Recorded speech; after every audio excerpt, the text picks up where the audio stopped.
दोस्तों, mobile phone का इस्तेमाल इस वक्त वालिदैन के लिए दर्द सर बन गया है। वालिदैन को बिल्कुल समझ नहीं आती कि वो अपने बच्चों को मोबाइल से कैसे रोकें। जो छोटे बच्चे होते हैं 7 साल से कम उम्र, उनके लिए तो हमने चीज़ें कुछ डिसाइड कर ली थी कि मोबाइल से उनको कैसे दूर रखना है। लेकिन वो बच्चे जो 7 साल से ऊपर हैं, टीनेजर बच्चे हैं, जिनके स्कूल में असाइनमेंट्स भी ऑनलाइन आती हैं और उनको काम भी करना पड़ता है, मोबाइल का इस्तेमाल करना पड़ता है, नेट का फ्रीक्वेंटली इस्तेमाल करना पड़ता है, उनको मोबाइल से कैसे बचा के रखें। अच्छा, यहाँ मैं ये बात क्लियर कर दूं कि हम बच्चों को मोबाइल से नहीं बचा सकते, लेकिन हम मोबाइल के हार्म से, उसके नुकसानात से काफ़ी हद तक बचा सकते हैं, उसको कंट्रोल कर सकते हैं।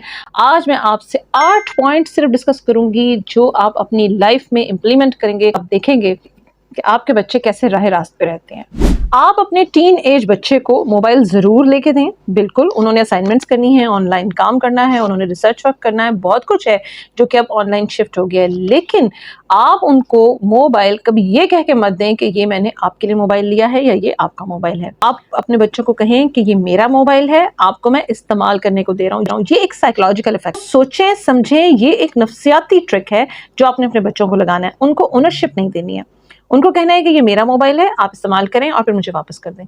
जब वो चीज़ उनको वापस करने की सेंस के साथ मिलेगी तो वो उसका सही इस्तेमाल करेंगे। नंबर 2, रात के 10 बजे के बाद बच्चों को हरगिज़ मोबाइल इस्तेमाल ना करने दें। दोस्तों, इंटरनेट बंद करने से, वाईफाई बंद करने से बिल्कुल भी कोई फर्क नहीं पड़ेगा। आपको मोबाइल लेकर अपने सिरहाने रखने होंगे। दूसरा पॉइंट बहुत अहम और समझने का पॉइंट है, इसको गौर से सुनिएगा और समझिएगा।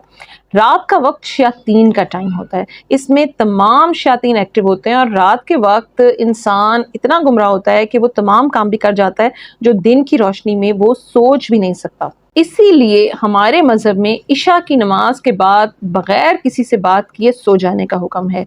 बच्चों को रात को जल्दी सो जाने का आदी करें, क्योंकि जैसे जैसे रात गहरी होती जाती है दुनियावी दीदा और नादीदा शयातीन एक्टिव होते जाते हैं और हमारी तबीयतों पर हावी होने लगते हैं। अब होगा ये कि हमारे बच्चे हमसे आर्ग्यू करेंगे कि जी हमें तो असाइनमेंट्स बनानी है, हमें तो बहुत लंबा चौड़ा काम मिला हुआ है, हमें तो रात भर जाग के पढ़ना, क्योंकि जो यकसुई रात को मैसर आती है वो दिन में तो आती नहीं है और हम अपनी नींद को दिन में पूरा कर लेंगे।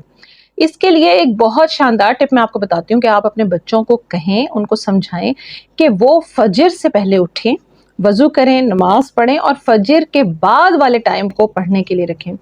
फजर के बाद तमाम दुनियावी शयातीन सो जाते हैं। इस वक्त इंटरनेट भी तेज़ चलता है, इंसान की बॉडी रेस्ट के बाद उठी होती है, फ्रेश होती है, ब्रेन भी तेज़ चलता है। फजर के वक्त में इतनी बरकत होती है कि इस टाइम में जो भी याद किया जाए, जो कुछ भी समझा जाए, पढ़ा जाए, वो तादेर याद रहता है, जल्दी याद भी हो जाता है और देर तक भूलता भी नहीं है। सुबह जल्दी उठने की वजह से हम सारा दिन चाको चौबंद रहते हैं, तरोताज़ा रहते हैं।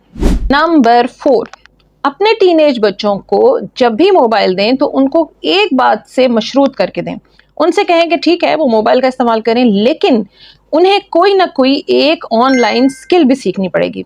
बच्चों को स्किल सिखाने पर इन्वेस्ट करना पड़े तो बिल्कुल ना हिचकिचाएं, उनकी फ़ीस भरें, उनको स्किल सिखाएं। यकीन करें कि ज़्यादातर टाइम स्किल सीखने में लग जाएगा और अंट शंट देखना कम हो जाएगा। और हाँ, बच्चों को मुख्तलिफ लैंग्वेजेस सीखने की तरफ भी राग़िब किया जा सकता है और इस तरह की बहुत सारी ऐप्स भी दस्तयाब हैं जिन पर बच्चे मुख्तलिफ किस्म की लैंग्वेज सीख सकते हैं। तो उनके अंदर इंटरेस्ट डालें कि कोई ना कोई स्किल सीखेंगे, कोई ना कोई लैंग्वेज वो लाजमी सीखेंगे। नंबर 5, इस बात को यकीनी बनाएं कि बच्चे अलग थलग कमरों में दरवाजे बंद करके मोबाइल इस्तेमाल ना करें, बल्कि जब उनके हाथ में मोबाइल हो तो वो कॉमन में बैठे हों, किसी ऐसी जगह पे बैठे हों जहां पर आते जाते आप उनकी स्क्रीन पर नज़र डाल सकें। नंबर 6, बच्चों ने जो देखा उसे डिस्कस ज़रूर करें। उनसे पूछें ज़रूर कि क्या देखा, क्या सीखा, क्या चल रहा है, क्या ट्रेंड में है, और वो जो बात आपको बताना चाहते हैं उसको तहम्मुल मिजाजी से सुने। इसी तरह तो आपको पता चलेगा कि उन्होंने स्क्रीन में क्या कुछ देखा। नंबर 7 पॉइंट तो बहुत अहम है, अपने बच्चों के दोस्तों पर नज़र रखें। बच्चों के दोस्तों से मिलें, उनकी फैमिलीज से मिलें और बच्चों को उनके दोस्तों से मुतालिक गाइड करते रहें। याद रखें कि हर इंसान अपने दोस्त के मज़हब पर होता है और दोस्तों में वो सलाहियत होती है जो आपकी तरबियत पर पानी फेर सकती है। लिहाजा बच्चों के दोस्तों के सिलसिले में आंखें खुली रखने की बहुत ज़्यादा ज़रूरत है। आखिरी पॉइंट यह है कि आज के दौर में माँ बाप का सबसे कारआमद हथियार बच्चों से मुस्तकिल बातचीत करना है।